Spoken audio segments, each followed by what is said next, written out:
A man clings to the edge of a sand cliff,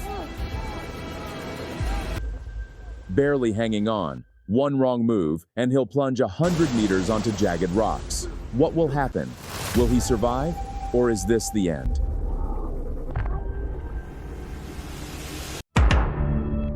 Days earlier, a group of surfers arrives on a remote island, eager to catch big waves. They spend their time surfing, laughing, and later gather around a warm campfire. During one of these nights, the eldest of the group, Nell, announces something surprising. He's in a serious relationship. He plans to quit surfing and move to Canada with his girlfriend. Everyone congratulates him, except Alvaro. As the others laugh and enjoy the night, Alvaro sits alone, drowning his pain in alcohol. He keeps staring at his ex-girlfriend, Ona. Their recent breakup still stings.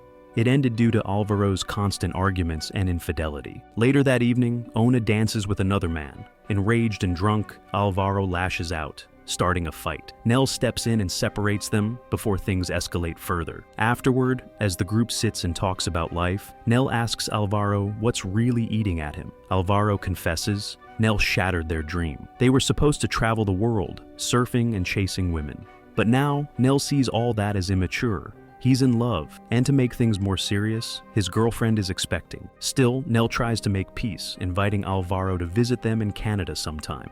But Alvaro's not thrilled. He reveals he already bought 2 tickets to a surf town in Indonesia, hoping Nell would still come. He even offers them to Nell and his girlfriend. Touched, Nell almost makes amends with him, but deep inside, Alvaro feels betrayed. That night, Alvaro drives to the far end of the island. The next morning, he wakes in his car with a splitting hangover. Checking his phone, he finds dozens of messages. His sister reminds him he forgot her birthday. He also learns his father is gravely ill, but still waiting for him, without resentment. Alvaro grabs his board and backpack, heading for the island's most remote shore. He searches for a surf spot, walking across unstable sandy cliffs. Suddenly, he trips. His surfboard slips out of reach, and the shifting sand drags him toward a steep drop. He barely stops himself in time. Dangling over the cliffside, he tries to climb back up, but the sand crumbles beneath him. His phone starts ringing from inside his backpack. Desperately, he tries to reach it, but the effort only drags him closer to the edge.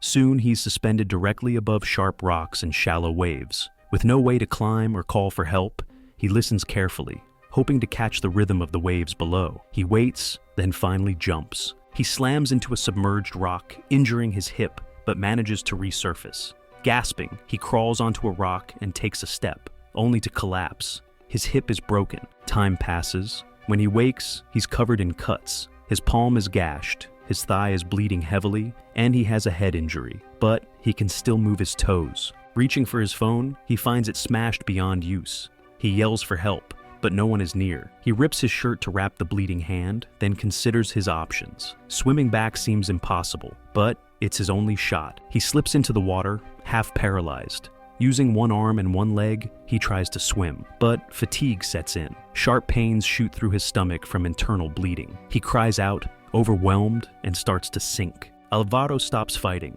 He exhales, accepting his fate. As he descends into darkness, his mind begins to wander. He hallucinates being rescued, lying safely beside Ona. In this vision, she explains the guy she danced with was just a friend, and that Alvaro humiliated her by picking a fight. Despite everything, she still remembers the good times, like when he surprised her with a candlelit dinner on the island during a new moon. Back then, she liked him, but now, those feelings are gone. Alvaro tells her he's drowning. He begs her forgiveness, but struggles to even name his mistakes. So, she lists them for him: the cheating, the shame, the absence of real love. Meanwhile, in the real world, Alvaro keeps sinking.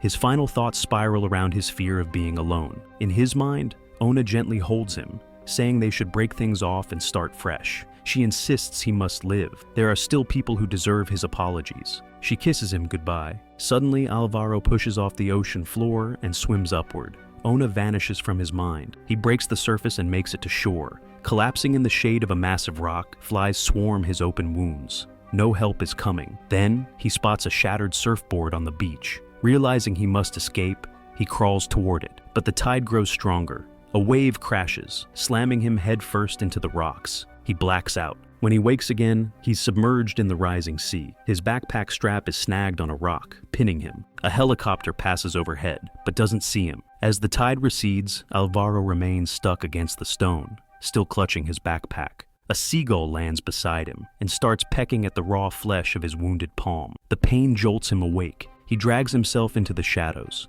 and immediately drives a fishhook deep into his hand. The blood loss, pain, and dehydration push Alvaro to the brink. He blacks out once again. When he wakes, it's night and the thirst is unbearable. Desperate, he digs a hole in the sand and lines it with tin foil from his backpack. He urinates into it, hoping to filter and drink it, but there's too much blood. It's useless. In pain, he crawls to the sea and rinses his wounds in salt water. Then he wraps himself in the foil and a tangled fishing net he found earlier, trying to stay warm. But the night is freezing, and Alvaro has a fever. Suddenly, he hears thunder. Rain follows. He scrambles to place a cup to catch it, but it ends too soon.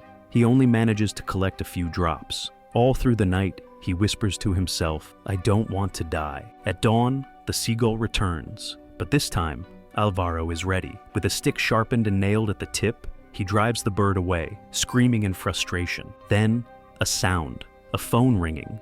He gasps, thinking maybe the sea brought his phone back to life. Digging into the sand, he finds it. Screen glowing, a video call from his parents. Crying, Alvaro tells them what happened, begging for help. But they just talk casually, unaware he's dying. Slowly he realizes it's another hallucination. Through tears, he tells them he loves them, and the illusion fades. Nearby, he spots another broken surfboard. He crawls toward it. In his mind, his surfer friends are calling out, cheering him on. For a moment, he imagines himself standing again, sprinting into the ocean to catch a wave. He remembers how beautiful life was.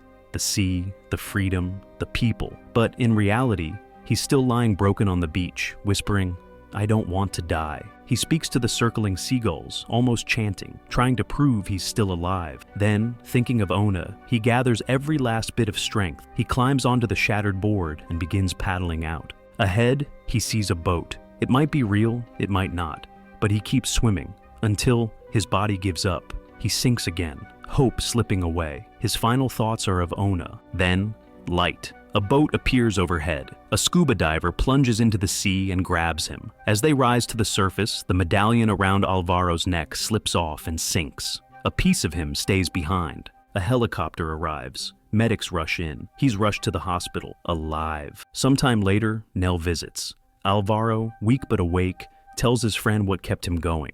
The fear of dying without making things right. He confesses he was never truly happy for Nell. He felt envy. Now he's genuinely happy. He admits his selfishness, his regrets, especially never hugging his father or saying, "I love you." And when it comes to Ona, he realizes something deeper. He never truly loved her. He admired her strength, her values, but she wasn't meant for him. Still, letting her go hurts. But the most important thing Alvaro has learned is that he can be alone and still survive. He finishes his story in tears. Time passes. Alvaro slowly heals, both body and soul. One day, Ona visits.